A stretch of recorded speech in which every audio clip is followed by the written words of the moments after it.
मैं डॉक्टर भामा अग्रवाल आपके अपने यूट्यूब चैनल पर आपका स्वागत करती हूँ, अभिनंदन करती हूँ।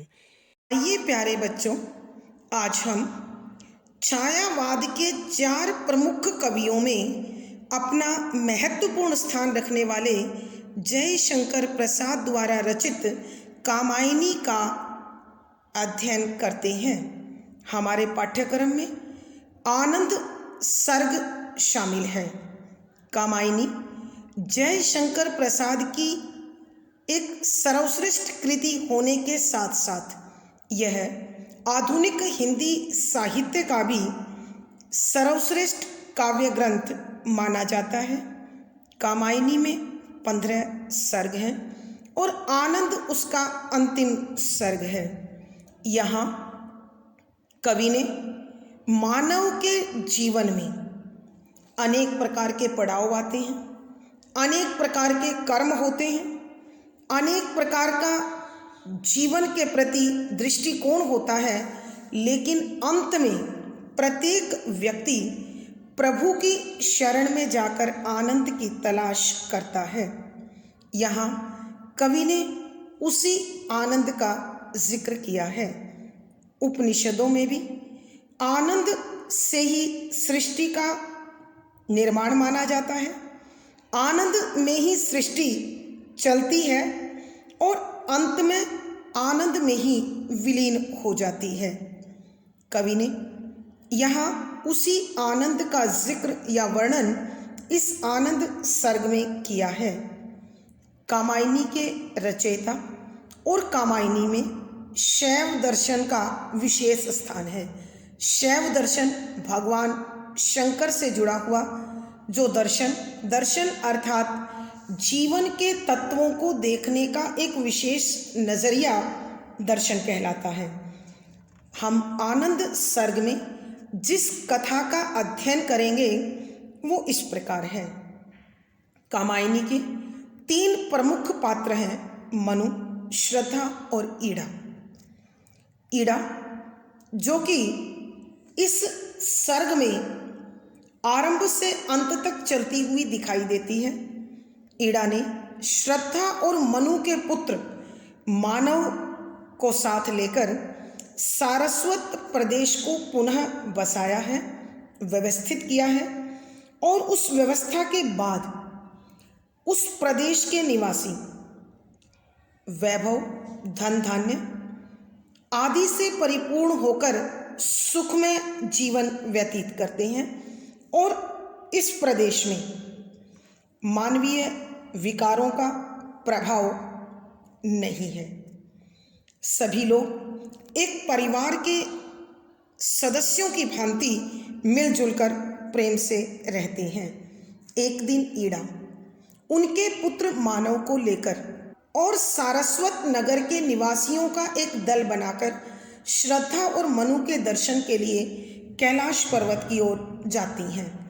तो जाते हुए उनके साथ जो सामान हैं, जो लोग हैं, जो जीव हैं, उनकी किस प्रकार की क्रिया प्रतिक्रिया है उसका वर्णन उन्होंने बताया है, किया है। वो जब कैलाश पर्वत की ओर जाते हैं तो उनके साथ नंदी बैल है जो शैव दर्शन के अनुसार मोक्ष को देने वाला है और भगवान शंकर का वाहन है।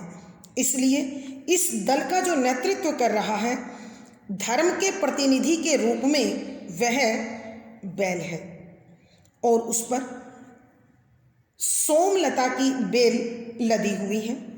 उसके एक घंटा लटका हुआ है जो निरंतर मधुर ध्वनि उत्पन्न करता है।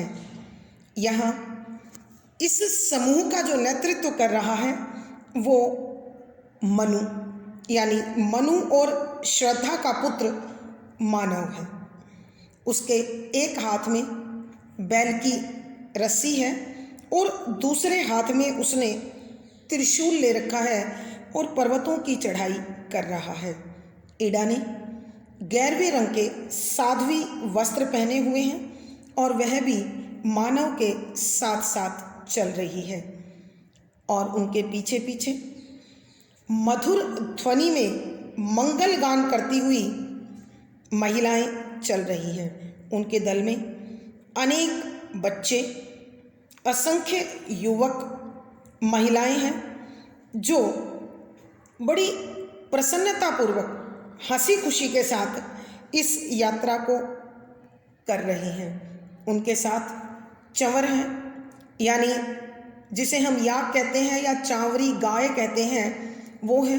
और उन पर इस ध्रुव मार्ग में, इस पर्वतारोहण के दौरान जिन जिन चीज़ों की आवश्यकता पड़ सकती थी वो उस पर लादी गई हैं। और बहुत से छोटे बालकों को भी इन पर बैठाया गया है। महिलाएं बच्चों से बातचीत करती हुई चल रही हैं। बच्चे जिज्ञासु होकर बार बार पूछते हैं कि अब हम कितना और चलेंगे, और इस प्रकार हंसी खुशी के साथ ये सारा रास्ता तय होता है। इड़ा शांत तपोवन की बात, यानी श्रद्धा और मनु जहाँ निवास करते हैं उसकी बात बता रही है। और बच्चे जिज्ञासा पूर्वक एक के बाद एक नए नए प्रश्न करते जा रहे हैं। यात्रियों का दल चलते चलते उस स्थान पर पहुंच चुका है जहां मनु समाधि में बैठे हैं और श्रद्धा अपने फूलों को अंजुलि में भरकर उनके निकट खड़ी हुई है। जाकर ईड़ा और मानव उन्हें प्रणाम करते हैं। तब मनु अपनी समाधि से हटकर उन्हें अद्वैतवाद, अभेदता का भाव या अभेदता के बारे में बताते हुए कहते हैं कि हम जिस स्थान पर हैं यहाँ सामने कैलाश पर्वत है और कोई भी किसी भी प्रकार से यहाँ अपना पराई के भेद में नहीं आ सकता। जो भी इससे जुड़े हुए हैं उनमें से कोई दुखी नहीं है, शापित नहीं है, तापित नहीं है, किसी में किसी प्रकार का कोई विकार नहीं है, कोई पापी नहीं है। सब एक दूसरे के साथ मिलजुल कर प्रेम से एक परिवार की भांति रहते हैं। श्रद्धा मनु के द्वारा दिए इस उपदेश को सुनकर मंद मंद मुस्काने लगती हैं और सारा का सारा पर्वतीय क्षेत्र अलौकिक प्रकाश से जगमगाने लगता है और पूरा वातावरण उस आनंद से भर जाता है। सभी यात्री एक दूसरे को अभिन्न समझते हुए एक दूसरे में पूर्ण तादात्म्य के साथ, मेल के साथ मिल जाते हैं। और वहाँ जाने के बाद मनुष्यों की दृष्टि में जड़ चेतन आदि का सब भेदभाव समाप्त हो जाता है और सब अपने आप को एक अखंड अद्वितीय आनंद में महसूस करते हैं। आइए बच्चों, इसी प्रकार के भावों को समेटे हुए कामायनी के 15वें सर्ग आनंद सर्ग का अब हम अध्ययन आरंभ करते हैं। पद संख्या 33। रुक रुक कर कुछ इठलाता, जैसे कुछ ही वह भूला, नव कनक कुसुम रज धूसर, मकरंद जलद सा फूला, जैसे वन लक्ष्मी ने ही बिखराया हो केसर रज, या हेमकूट हिम जल में झलकता परछाई निज। प्रसंग प्रस्तुत पद हमारी हिंदी की पाठ्य पुस्तक आधुनिक हिंदी कविता में संकलित छायावाद के आधार स्तंभ कवि श्री जयशंकर प्रसाद जी द्वारा रचित आधुनिक हिंदी काव्य के सर्वश्रेष्ठ ग्रंथ कामायनी के अंतिम सर्ग आनंद सर्ग से लिया गया है। संदर्भ: यहाँ कविवर कैलाश पर्वत और उसके आसपास जो सौंदर्य बिखरा हुआ है, वहाँ की जो प्राकृतिक सुषमा है, जो नैसर्गिक सौंदर्य है, उसका वर्णन करते हुए कवि लिखते हैं कि व्याख्या शब्दों के अर्थ साथ साथ रुक रुक कर अर्थात थोड़ा थोड़ा ठहर कर कुछ इस प्रकार से इठलाता,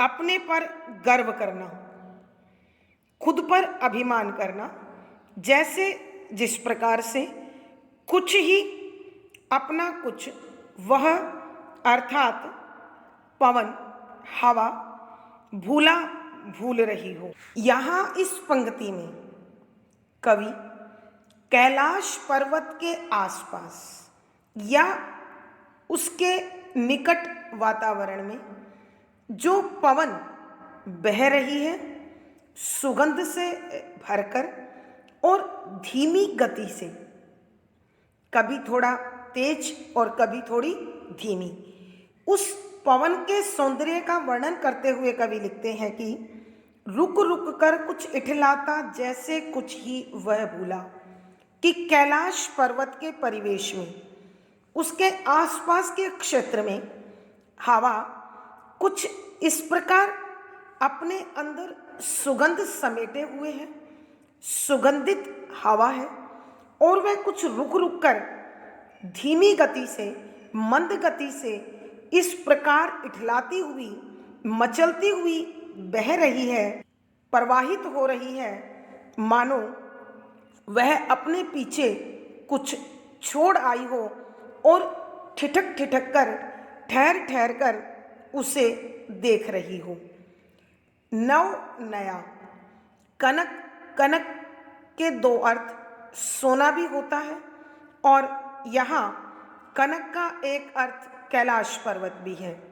कुसुम फूल, रज मिट्टी अथवा कण, धूसर भरा हुआ, सना हुआ, लिपा हुआ, मकरंद परागकण खुशबू, जलद बादल सा के समान फूला फूला हुआ, कि यहाँ कविवर कह रहे हैं कि कैलाश पर्वत के आसपास नए नए फूलों से भरे हुए, पराग के कारण अर्थात उस कैलाश पर्वत पर अनेक प्रकार के नई महक से भरे, नई खुशबू से भरे हुए इतने फूल खिले हुए थे कि हवा उनसे भरकर, यानी उसकी महक से भरकर, उसकी सुगंध से भरकर, उसकी खुशबू से भरकर ऐसे प्रतीत हो रही थी मानो यह प्राग का एक भरा हुआ बादल हो। यह हवा इतनी अधिक महक भरी थी, इतनी अधिक आनंद देने वाली थी, मानो यहाँ पराग ने बादल का रूप धारण कर लिया हो और इस हवा के साथ साथ यहाँ वहाँ पूरे वातावरण को महका रहा हो, सुगंधित कर रहा हो। कवि के कहने का भाव यह है कि कैलाश पर्वत के आसपास जो पवन थी वो अत्यधिक महकती हुई थी और पीले रंग के पराग से इस प्रकार भरी हुई थी, ऐसे दिखाई दे रही थी कि पूरे के पूरे वातावरण में महक के साथ साथ हल्का सुनहरा रंग भी फैला हुआ था। वो कैसा लगता है? कविवर कहते हैं, जैसे जिस प्रकार से वन लक्ष्मी, वन की देवी ने ही बिखराया फैला दिया हो, केसर, केसर का अथवा पराग का रज कण धूल, कि ऐसे लग रहा था मानो स्वयं वन की देवी ने चारों ओर यह पीले रंग वाला पराग ऐसे बिखरा दिया था मानो केसर के कण यहाँ वहाँ हर ओर फैले हुए हों। या अथवा हेमकूट, सुमेरु पर्वत, हिम बर्फ, जल पानी में झलकता चमकता हुआ, प्रकाशित होता हुआ, परछाई प्रति छाया, छाया निज अपनी, अथवा ऐसा प्रतीत होता था कि वहाँ उस बर्फीले पानी में अर्थात मानसरोवर के जल में स्वयं सुमेरु पर्वत अपनी परछाई के साथ शोभायमान हो रहा हूँ। अर्थात कहने का भाव यह है कि कैलाश पर्वत के निकट आसपास सुगंधित वातावरण था और वहाँ सुनहरे रंग की आभा या चमक इस प्रकार से बिखरी हुई थी जिसे देखकर कवि का मन अनेक कल्पनाओं में खो गया। उन्हें लगा कि वन की देवी ने चारों ओर केसर के कण बिखरा रखे हैं अथवा सुमेरु पर्वत अपनी परछाई यहाँ मानसरोवर में डाल रहा है और उसकी प्रतिछाया बनकर चारों ओर वातावरण को सुनहरा बना रही है। आइए बच्चों, हम एक बार फिर इस पद की व्याख्या करते हैं। यहाँ कविवर कैलाश पर्वत के आसपास के क्षेत्र की सुंदरता का प्राकृतिक सुषमा का वर्णन करते हुए कहते हैं, रुक रुक कर कुछ इटलाता जैसे कुछ ही है बोला, कि वहाँ उस क्षेत्र में जो पवन बह रहा था, जो वायु चल रही थी, जो हवा प्रवाहित हो रही थी, वो इस प्रकार सुगंधित और ठहर ठहर कर धीमी गति से चल रही थी मानो मचलती हुई, इठलाती हुई बह रही हूँ। और धीरे धीरे उसका मंद हो जाना, ठहर जाना ऐसे प्रतीत करा रहा था, ऐसा महसूस हो रहा था मानो वो अपने पीछे गलती से कुछ छोड़ आई है और रुक रुक कर उसे संभाल रही है, देख रही है। नव कनक कुसुमरज धूसर मकरंद जलद सा फूला, कि उस कैलाश पर्वत पर जो नए खिले हुए फूल थे वो इस तरह पराग से भरे हुए थे कि उस पराग के कण उस बहती हुई हवा में इस प्रकार शामिल थे मानो पराग का कोई फूला हुआ बादल, भरा हुआ बादल इस हवा के साथ प्रवाहित हो रहा हो।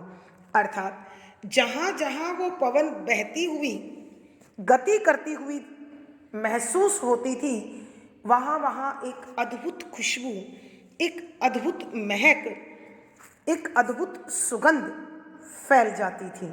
कवि ने उस वातावरण की सुनहरी आभा के लिए, चमक के लिए कल्पित किया है, कल्पना की है जैसे वन लक्ष्मी ने ही बिखराया हो केसर रज, कि ऐसा लग रहा है इस वातावरण में स्वयं वन की देवी ने पराग रूपी केसर के कणों को चारों ओर बिखरा दिया हो, इसीलिए हवा में महक है और वातावरण में पीलापन है।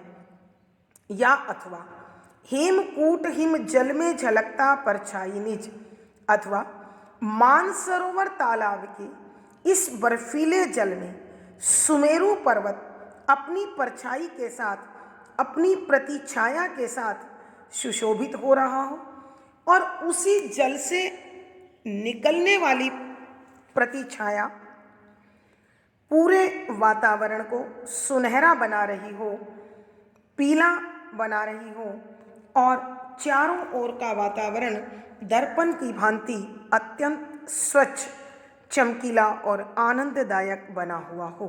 भावार्थ, कवि के कहने का भाव यह है कि कैलाश पर्वत और उसके आसपास का क्षेत्र अपने सौंदर्य से सबको अपने अंदर समेटे हुए था।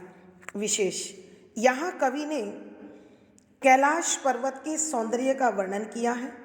शुद्ध साहित्यिक खड़ी बोली का प्रयोग है, लक्षणा शब्द शक्ति है, अद्भुत रस प्रसाद गुण है। कवि ने स्वनिर्मित छंद का प्रयोग किया है, गेय शैली और संगीतात्मकता है। इस पद में अनुप्रास, पुनरुक्ति प्रकाश, उल्लेख, उदाहरण, रूपक, उपमा, भ्रांतिमान, मानवीकरण आदि अलंकारों का सुंदर सटीक प्रयोग हुआ है। पद संख्या 34। संस्कृति के मधुर मिलन के उच्छ्वास बनाकर निजदल चल पड़े गगन अंचल में, कुछ गाते अभिनव मंगल, वलरियां नृत्य निरत थीं, बिखरी सुगंधा की लहरें फिर वेणु रंध्र से उठकर मूर्छन्न कहाँ अब ठहरे, प्रसंग पूर्ववत संदर्भ।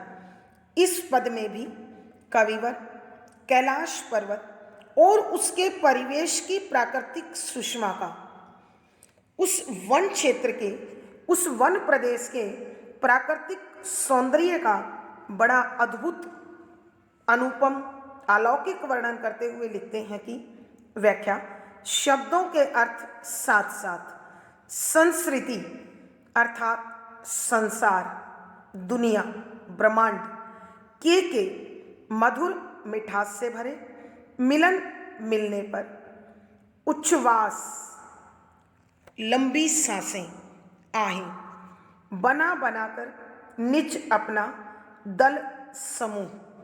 यहाँ कवि जयशंकर प्रसाद जी, वहाँ बहने वाली हवा, पवन जो सुगंधित है, धीमी गति से बह रही है, उसके मिठास का, उसके आनंद का बड़ा सजीव चित्रण करते हुए उसमें मानवीकरण अलंकार का प्रयोग करते हुए लिखते हैं कि संस्कृति के मधुर मिलन की, कि जिस प्रकार अपने वियोग से बेचैन, अपने प्रिय से बिछड़ी हुई नायिका अपने प्रेमी से मिलने के लिए, अपने प्रिय से मिलने के लिए लंबी गहरी सांसें लेती है, आहें भरती है, उसी प्रकार की ध्वनि करती हुई पवन यहाँ वहाँ बहती सी प्रतीत होती है। ऐसा लगता है कि मानो वह अपनी इस लंबी सांसों का समूह बनाकर संसार से मिलने के लिए यहाँ वहाँ घूम रही हो, और इस अवसर पर चल पड़े गगन आंगन में कुछ गाते अभिनव मंगल, कि जिस प्रकार नायिका नायक से मिलने जाती है तो मंगल गान होता है, उसी प्रकार यहाँ मंगल गान देखिए कौन कर रहे हैं, चल पड़े गगन आंगन में। चल पड़े कौन? बादल, गगन आकाश, आंगन आंगन में कुछ इस प्रकार से गाते गाते हुए अभिनव नए मंगल मांगलिक गीत, कि आकाश में विचरते हुए बादल आपस में टकराते हुए इस प्रकार प्रतीत होते हैं मानो वह इस संस्कृति के मिलन पर, इस संसार के मिलन पर अपने मंगल गान के द्वारा इस मिलन का स्वागत कर रहे हूँ। वलरियाँ नृत्य थी, वलरियाँ लताएं, नृत्य नाच, निरत लगी हुई थी, बिखरी फैली हुई थी, सुगंध की लहरें लहर। और ऐसा लगता था कि उस चारों ओर वातावरण में महक वाद्य यंत्र की तरह बजती हुई फैलती जा रही हो, और इस संगीत की लय पर लताएं नृत्य करने में मग्न हो। बच्चों, समझने की कोशिश कीजिए कि हवा के झोंकों के साथ लताएं इस प्रकार लहरा रही थी मानो वो नृत्य कर रही हूँ। फिर इसके बाद वेणु, बांस, रंध्र छेद से उठकर निकलती हुई मूर्छना संगीत की लय, कहाँ किस स्थान पर, और मूर्छना का अर्थ उदासी भी होती है, उदासीनता भी होता है, कहाँ किस स्थान पर अब ठहरे रुक सकती है। और जब यह हवा बांसों में प्रवेश कर उसके छेदों से निकलती हुई मधुर ध्वनि करती है, तो कवि कल्पना करते हैं कि यह एक विशेष प्रकार के संगीत को, एक विशेष प्रकार के आनंद को उत्पन्न कर रही है। ऐसी स्थिति में भला कहाँ उदासी ठहर सकती है, निरसता ठहर सकती है, अर्थात पूरा का पूरा वातावरण सरसता और आनंद से भरा हुआ है। आइए बच्चों, हम एक बार फिर इस पद की व्याख्या करते हैं। यहाँ कवि जयशंकर प्रसाद जी कैलाश पर्वत के आसपास के क्षेत्र में जो सुगंध और आनंद से भरी हुई हवा बह रही है, उसका बड़ा मार्मिक, बड़ा हृदय स्पर्शी चित्रण करते हुए कहते हैं कि जिस प्रकार अपने प्रेमी से बिछड़ी हुई नायिका नायक से मिलने के लिए बेचैन होकर लंबी सांसें लेती है, ठीक उसी प्रकार यह हवा भी बहती हुई उसी प्रकार की आवाज कर रही है। इस हवा में, इन आवाजों के कारण, इस ध्वनि के कारण ऐसा प्रतीत होता है मानो इन आहों ने अपना एक समूह बना लिया हो और यह पवन अपने प्रिय से मिलने के लिए तेजी से बह रही हो। ऐसे में चल पड़े गगन आंगन में कि आकाश रूपी आंगन में बादल इस प्रकार मचलते हुए, इठलाते हुए, ध्वनि करते हुए बह रहे हैं मानो इस संस्कृति के मिलन पर, इस सृष्टि के मिलन पर वो मधुरता से भरे नए मंगल गीतों का गान कर रहे हूँ। वलरियां नृत्य नृत्य थी बिखरी सुगंधा की लहरें, कि उस हवा में चारों ओर महक इस प्रकार लहराता हुआ फिर रहा था मानो संगीत के सुर और लय लग रहे हों और इस संगीत की तान पर वलरियां नृत्य नृत्य थी और जंगल प्रदेश की, उस वन क्षेत्र की जो लताएं थी वो लहराती हुई ऐसे महसूस हो रही थी मानो इस प्रकृति के मधुर मिलन पर वो नृत्य प्रस्तुत कर रही हूँ, नाच रही हूँ। फिर वेणु रंध्र से उठकर मूर्छन्ना अब कहाँ ठहरे, कि कविवर कहते हैं कि जब यह सुगंधित पवन बांस में घुस जाता था, बांस के छेदों में घुसकर अन्य छेदों से निकलता, तो एक अद्भुत प्रकार के संगीत की लय उत्पन्न करता। ऐसे में भला वातावरण में कहाँ निरस्ता सूनापन ठहरता, पूरा वातावरण बड़ा सरस आनंद से भरा हुआ बन चुका था। भावार्थ, कवि के कहने का भाव यह है कि कैलाश पर्वत अपने अनुपम सौंदर्य के साथ सब सारस्वत प्रदेश के निवासियों को अपनी प्राकृतिक सुषमा में इस प्रकार बांधे हुए था मानो उन पर कोई जादू कर दिया हो। विशेष यहाँ कवि ने कैलाश पर्वत के आसपास के वातावरण की जो प्राकृतिक सुषमा है उसका बड़ा आनंद और उल्लास से भरा चित्रण किया है। शुद्ध साहित्यिक खड़ी बोली का प्रयोग है, अद्भुत रस प्रसाद गुण है, लक्षणा शब्द शक्ति है। यहाँ कवि ने स्वनिर्मित छंद का प्रयोग किया है, गेय शैली और संगीतात्मकता है। इस पद में मानवीकरण, अनुप्रास, रूपक, प्रश्न आदि अलंकारों का सुंदर सटीक प्रयोग हुआ है। पद संख्या 35। गूंजते मधुर नुपुर से मदमाते होकर मधुकर, वाणी की वीणा ध्वनि सी भर उठी शून्य में झिलकर, उन्माद माधव मलयानिल दौड़े सब गिरते पड़ते, परिमल से चली नहाकर काकली सुमन थे झड़ते।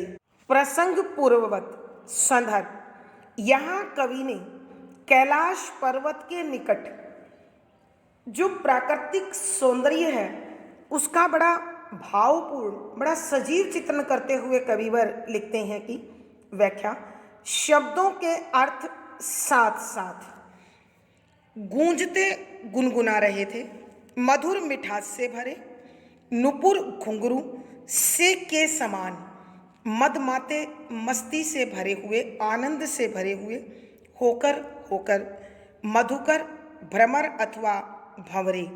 यहाँ कविवर कैलाश पर्वत पर खिले हुए जो फूल थे उन पर जो मकरंद बादल सा फैला हुआ था, उस पर जो भंवरे मंडरा रहे थे, उन भंवरों के सौंदर्य का वर्णन करते हुए कविवर कहते हैं कि उन फूलों पर मदमाते होकर मधुकर, कि मस्ती से भरे हुए भंवरे इस प्रकार गुनगुनाते हुए, गुंजार करते हुए घूम रहे थे, मानो मस्ती से भरकर घुंघरुओं की मधुर ध्वनि उत्पन्न कर रहे हो। अर्थात भंवरों की गुनगुनाहट में, भंवरों के गुंजार में कवि को घुंघरुओं की मधुर आवाज प्रतीत हो रही थी। वाणी की वीणा ध्वनि सी, वाणी माँ सरस्वती की वीणा, वीणा वाद्य यंत्र उनका, ध्वनि आवाज सी के समान भर उठी, फैल गई, शून्य आकाश में झिलकर झिलमिलाती हुई।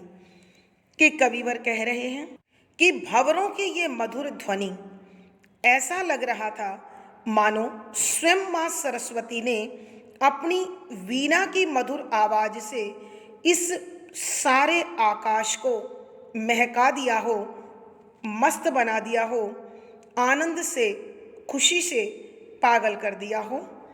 उन्माद माधव मलयानिल, उन्माद आनंद से भरा हुआ, मस्ती से भरा हुआ, दीवाने की भांति। माधव बसंत ऋतु भी होता है और माधव श्री कृष्ण का नाम भी है। मलयानिल शीतल और सुगंधित हवा, दौड़े सब गिरते पड़ते, दौड़े दौड़ने लगे सब सारे के सारे, गिरते पड़ते हुए।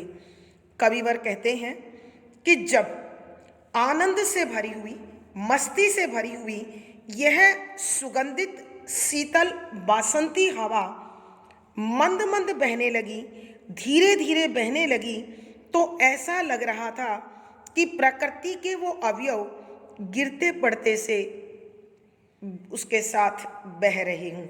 अर्थात वह सुगंधित शीतल बासंती पवन सबको मस्ती से भर रही थी। कवि के कहने का अभिप्राय यह है कि बसंत ऋतु की वह मस्त बना देने वाली सुगंधित हवा इस प्रकार बह रही थी मानो परिमल से चली नहाकर काकली, परिमल खुशबू से चली चल पड़ी हो, नहाकर नहाती हुई काकली, कोयल का मिठास से भरा हुआ स्वर सुमन थे झड़ते कि फूल इस प्रकार झड़ने लगे थे। कि ऐसा प्रतीत हो रहा था मानो इस पवन की महक में नहाकर, कोयल की मधुर आवाज के साथ, कोयल के पंचम स्वर के साथ फूलों का पराग विकसित हो गया हो और लताओं से, वृक्षों से अनेक फूल पृथ्वी पर झड़ झड़ कर गिरने लगे। आइए बच्चों, हम एक बार फिर इस पद की व्याख्या करते हैं। यहाँ कवि जयशंकर प्रसाद जी कैलाश पर्वत में उगे हुए फूलों के कारण उस वातावरण में जो परिवर्तन, जो सौंदर्य कवि को दिखाई दे रहा था, उसका वर्णन करते हुए लिखते हैं कि गूंजते मधुर नुपुर से मदमाते होकर मधुकर। कि वहाँ कैलाश पर उगे हुए फूलों पर जो अस्मित पराग था, उस पर भंवरे इस प्रकार मस्त होकर गुंजार कर रहे थे, गुनगुना रहे थे। उनके उस गुंजार के कारण ऐसा लगता था कि पूरे वातावरण में मधुर घुंघरू बज रहे हों, अथवा माँ सरस्वती ने वाणी की वीणा ध्वनि सी भर उठी शून्य में छिलकर, अथवा माँ सरस्वती की वीणा की मधुर आवाज इस सूने आकाश में झिलमिलाने लगी हो। अर्थात उसने पूरा आकाश अपनी मधुरता से, मिठास से भर दिया हो। अथवा कवि कहते हैं कि उन्माद माधव मलयानिल, दौड़े सब गिरते पड़ते। कि जब मस्त बना देने वाली वह शीतल और सुगंधित बसंती हवा चारों ओर बहने लगी, तो ऐसा लगता था मानो प्राग के कण मस्ती से भरकर गिरते पड़ते हुए उसके साथ साथ बह रहे हों। परिमल से चली नहाकर काकली सुमन थे झड़ते। कि उस वन क्षेत्र में पेड़ों और लताओं से झड़ते हुए फूलों को देखकर तथा कोयल के मधुर स्वर को, पंचम स्वर को सुनकर ऐसा लगता था मानो खुशबू में नहाकर यह पंचम स्वर पूरे वातावरण को महका रहा हो, आनंदित कर रहा हो। भावार्थ, कवि के कहने का भाव यह है कि एक तो कैलाश पर्वत का अद्भुत सौंदर्य और फिर बसंत ऋतु का आगमन, दोनों एक दूसरे के पूरक बनकर प्रकृति को नवयौवन प्रदान कर रहे थे। विशेष यहाँ कवि ने बसंत ऋतु व कैलाश के सौंदर्य का बड़ा मनोरम चित्रण किया है। शुद्ध साहित्यिक खड़ी बोली का वर्णन है, अद्भुत रस है, प्रसाद गुण है। कवि ने स्वनिर्मित छंद का प्रयोग किया है, ये शैली और संगीतात्मकता बनी हुई है। इस पद में अनुप्रास, मानवीकरण, उपमा, अतिशयोक्ति आदि अलंकारों का बड़ा सुंदर वर्णन किया है। पद संख्या 36। सिकुड़न कौशेय वसन की थी विश्व सुंदरी तन पर, या मादन मृदुतम कंपन छाई संपूर्ण सृजन पर, सुख सहचर दुख विदूषक परिहास पूर्ण कर अभिनव, सबकी विस्मृति के पट में छिप बैठा था अब निर्भय। प्रसंग पूर्ववत संदर्भ, यहाँ कविवर कैलाश पर्वत और उसके आसपास के क्षेत्र के सौंदर्य का वर्णन करते हुए लिखते हैं कि सिकुड़न सलवटें, कोशे रेशमी, वसन वस्त्र की थी विराजित थी विश्व सृष्टि रूपी सुंदरी नायिका तन शरीर पर ऊपर, कि वहाँ बसंती वातावरण में जो चारों ओर पराग बिखरा हुआ था, शीतल सुगंधित हवा चल रही थी, फूल झड़ चुके थे, तो इस सब दृश्य को देखकर ऐसा लगता था मानो इस बसंत ऋतु में सारे संसार को मस्त बना देने वाली यह सुगंधित पवन, फूलों का बिखराव, प्रकृति में बसंत का प्रभाव इस प्रकार छाया हुआ था मानो सृष्टि रूपी नायिका के शरीर पर जो रेशमी वस्त्र पड़ा हुआ हो, उसमें अनेक प्रकार की सलवटें छाई हुई हों। अर्थात कवि के कहने का भाव यह है कि इस प्रकृति रूपी नायिका के मिलन के बाद उसका रेशमी वस्त्र सिकुड़न भरा, सलवट भरा बन गया हो, या मादन मृदुतन कंपन, या अथवा मादन मस्ती से भरा हुआ, उल्लास से भरा हुआ, मृदुतम अत्यधिक कोमल, सबसे अधिक कोमल, कंपन गति, ठहरी हुई सी गति, छाई छाई हुई हो, संपूर्ण पूरा पूर्ण रूप से, सृजन निर्माण पर अथवा उस प्रकृति में शीतल पवन के कारण जो मस्त बना देने वाली सबसे अधिक कोमल कंपन छाई हुई थी, उसे देखकर ऐसा लगता था मानो संपूर्ण सृष्टि पर एक विशेष प्रकार की बड़ी सुखदाई मनोहारी खिले हुए फूलों की छाया छाई हुई हो।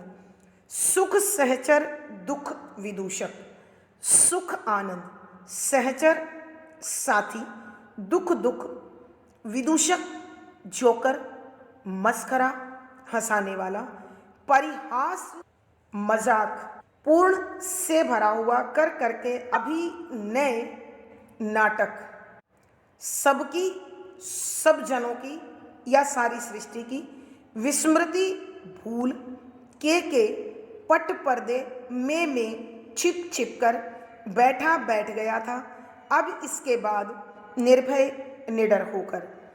अर्थात कवि कहना चाहते हैं कि कैलाश पर्वत के आसपास के उस वातावरण को देखकर ऐसा लगता था कि सुख अब साथी बन चुका था और दुख एक उस मस्खरे की भांति, एक उस जोकर की भांति नाटक करने के बाद, हंसाने के बाद चिंता से रहित होकर सबके भूल के पर्दे में छिपकर निडर होकर जाकर बैठ गया था।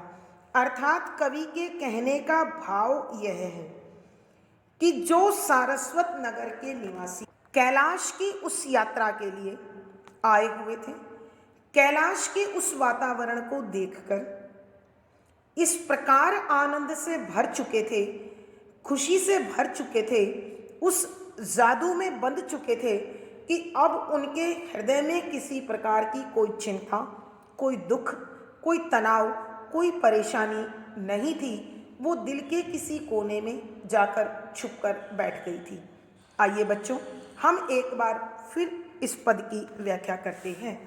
यहाँ कविवर लिख रहे हैं कि सिकुड़न कौशोए वसन की थी विश्व सुंदरी तन पर, या मादन मृदुतन कंपन छाई संपूर्ण सृजन पर।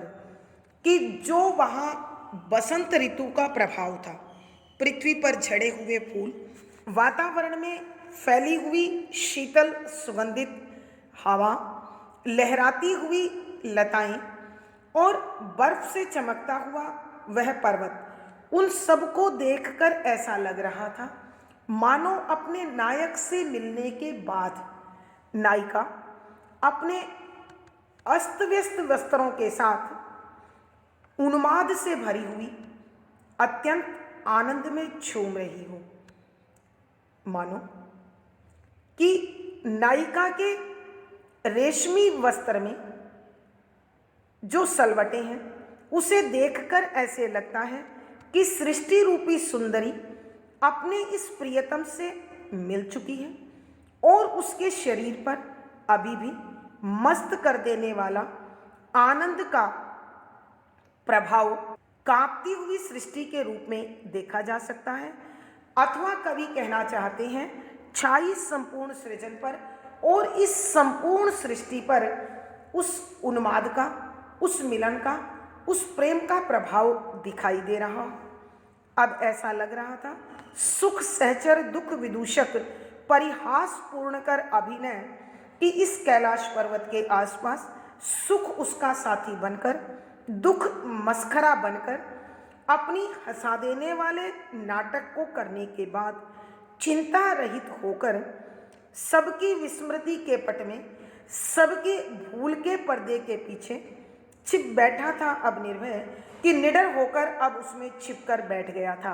अर्थात कवि के कहने का भाव यह है कि सारस्वत प्रदेश के निवासी कैलाश पर्वत पर जब कैलाश के इस अद्भुत सौंदर्य को देखते हैं तो अपनी सभी सांसारिक चिंताओं को, परेशानियों को भूलकर इस आनंद में, इस जादू में इस प्रकार समा जाते हैं कि उनका रोम रोम आनंद विभोर हो जाता है, प्रसन्न हो जाता है, खुशी से झूमने लगता है। भावार्थ, कवि के कहने का भाव यह है कि कैलाश पर्वत और उसके आसपास का वातावरण जादुई सौंदर्य से भरा हुआ था। विशेष यहाँ कवि ने कैलाश के अत्यंत मनोहारी सौंदर्य का वर्णन किया है। शुद्ध साहित्यिक खड़ी बोली का प्रयोग है, अद्भुत रस प्रसाद गुण है, लक्षणा शब्द शक्ति है। कवि ने स्वनिर्मित छंद का प्रयोग किया है, ये शैली और संगीतात्मकता है। इस पद में अनुप्रास, रूपक, संदेह, मानवीकरण आदि अलंकारों का सुंदर सटीक प्रयोग किया है। आज की कक्षा में बच्चों इतना ही।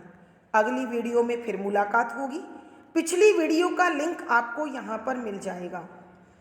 आशा है यह प्राकृतिक सौंदर्य आपको भी आनंद विभोर कर रहा होगा। अपने विचार कमेंट बॉक्स में अवश्य लिखें। वीडियो को लाइक करें, शेयर करें और चैनल सब्सक्राइब करें। आपका दिन और जीवन मंगलमय हो, इसी शुभकामना के साथ आभार, धन्यवाद।